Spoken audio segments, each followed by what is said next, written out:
जिले की हलचल। आकाशवाणी लखनऊ से प्रस्तुत है जिले की हलचल। आज सुनिए सहारनपुर और भदोही जिलों की हलचल। पहले सुनते हैं सहारनपुर जिले की हलचल। आलेख और स्वर है विजयंत सैनी का। सहारनपुर जिले में लगातार भारी बारिश से जनजीवन प्रभावित हुआ है। यमुना व घाट क्षेत्र की बरसाती नदियां कई बार उफान पर रही। सिद्धपीठ माता शाकंभरी देवी नदी ने भी रौद्र रूप लिया। इससे श्रद्धालुओं को पानी कम होने तक रास्ते में रोका गया। खेतों में पानी भर जाने से उड़द जैसी दलहनी फसलों की बुआई प्रभावित हुई है। वहीं आम की बागवानी पर भी मौसम का विपरीत असर पड़ा। बागवानों का कहना है कि लगातार बारिश में उत्पादन कम और दाम भी अच्छे नहीं मिल पाए। नगर निगम सहारनपुर की कार्यकारिणी बैठक में मेला गुगाल के बजट को सर्वसम्मति से पारित किया गया। ऐतिहासिक मेले का आयोजन आगामी 6 सितंबर से होगा। इस मेले की अनुमानित आय 3 करोड़ 55 लाख रुपए तय की गई है, जबकि व्यय का बजट 1 करोड़ 24 लाख रुपए रखा गया है। गत वर्ष की तुलना में करीब 40 लाख रुपए की वृद्धि व्यय में की गई है। बैठक की अध्यक्षता करते हुए महापौर डॉक्टर अजय कुमार ने जानकारी देते हुए बताया कि बजट में स्वच्छता मद के लिए 18 लाख रुपए रखे गए हैं और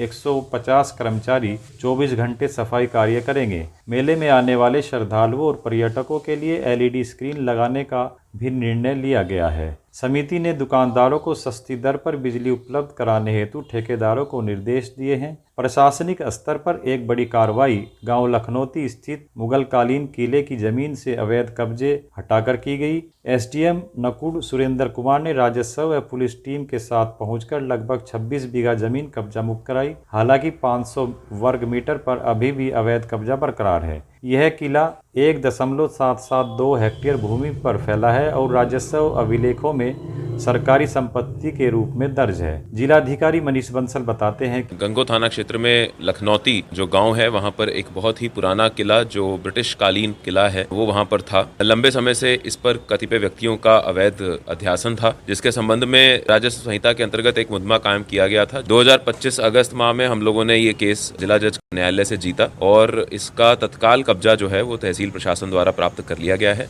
इधर सहारनपुर पुलिस ने नकली नोट बनाने वाले एक बड़े गिरोह का भांडाफोड़ किया है। रेलवे क्वार्टर से 3 आरोपियों को गिरफ्तार कर पुलिस ने 2.5 लाख रुपए से अधिक के जाली नोट और नोट बनाने की सामग्री बरामद की। पकड़े गए आरोपी शशि कुमार उर्फ सर्वेश कानपुर, नवीन पासवान गोरखपुर और करणवीर यमुना नगर के बताए गए। SP सिटी व्योम बिंदल बताते हैं कि कुछ दिन पहले सहारनपुर से 2 लोगों के पास से हमें जो है नकली नोट बरामद हुए थे और उनकी इंटेरोगेशन से पता चला था कि ये कुछ बाहर के जो लोग हैं उनसे ये नोट बरामद करते हैं और वो लोग भी जो है सहारनपुर में है। उसके बाद इसकी जो है एक ज्वाइंट टीम बनाई गई। इस ज्वाइंट टीम द्वारा जो है रेड की गई तो उसमें रेलवे क्वार्टर्स के पास एक खंडर पड़ी जगह है, वहाँ पर ये 3 लोग जो थे वो नकली नोट बना रहे थे। इनके पास से हमें कुल 2,59,000 रुपए के जाली करेंसी नोट वो बरामद हुए हैं।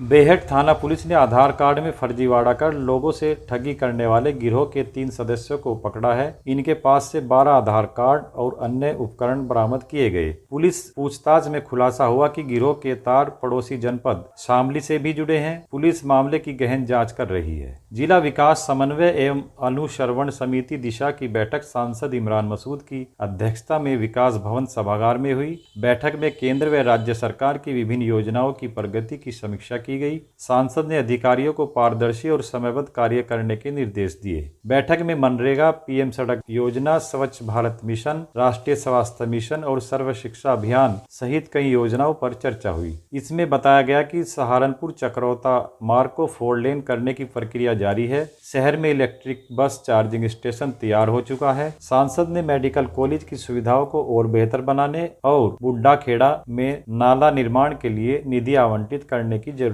पर भी बल दिया। प्रशासन जिले में खेल गतिविधियों को भी बढ़ावा दे रहा है। इस कड़ी में महान हॉकी खिलाड़ी मेजर ध्यानचंद की जयंती 29 अगस्त से 31 अगस्त तक राष्ट्रीय खेल दिवस के रूप में मनाई जाएगी। जिलाधिकारी मनीष बंसल ने निर्देश दिए हैं कि इस अवसर पर विभिन्न संस्थानों में खेलकूद और फिटनेस संबंधी कार्यक्रम आयोजित किए जाएं।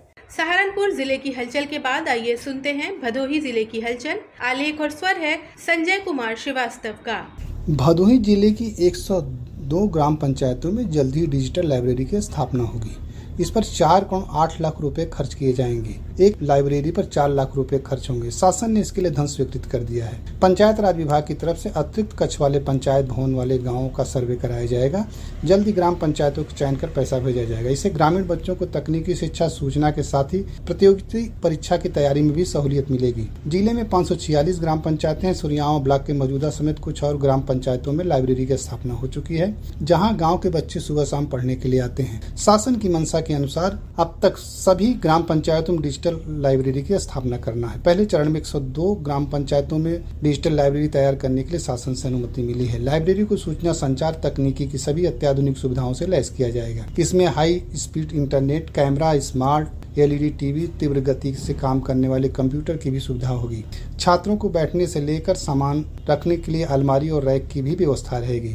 लाइब्रेरी में नेशनल बुक ट्रस्ट से किताबें खरीद कर रखी जाएगी। DPRO संजय मिश्रा ने बताया कि लाइब्रेरी के लिए किताबों की खरीद और देखरेख के लिए जिलाधिकारी की अध्यक्षता में जिला स्तरीय अधिकारियों की समिति का गठन किया गया है। समिति में मुख्य विकास अधिकारी को उपाध्यक्ष और नोडल अधिकारी को जिम्मेदारी सौंपी गई है। भदोही के महाराजा बलवंत सिंह रांची अस्पताल परिसर में 7 साल पूर्व निर्मित 100 शैय्या अस्पताल 8 माह पहले स्वास्थ्य विभाग ने हेरिटेज प्रबंधन को हैंडओवर कर दिया था। इसमें चिकित्सा संबंधी सारे उपकरण लग गए हैं। प्रदेश स्तरीय तकनीकी टीम ने निरीक्षण कर चालू करने के लिए हरी झंडी दे दी है। कहा जा रहा है कि 15 मई से इसे चालू कर दिया जाएगा, लेकिन 2.5 महीने बीत गए पर अभी तक इसका संचालन सुनिश्चित नहीं हो सका। हेरिटेज प्रबंधन ने अपने हाथ में लेने से पहले अस्पताल में भवन में 32 बिंदुओं पर कमियां गिनाई थी। लंबी प्रक्रिया के बाद कमियों को दुरुस्त करने के लिए शासन ने 2,14 रुपए की वित्तीय स्वीकृति देते हुए जल्द से जल्द मरम्मत कार्य कराने का निर्देश दिया था। नगर निकायों के धार्मिक और पौराणिक स्थलों के जीर्णोद्धार और सुंदरीकरण के लिए संचालित बंधन योजना के तहत भदोही में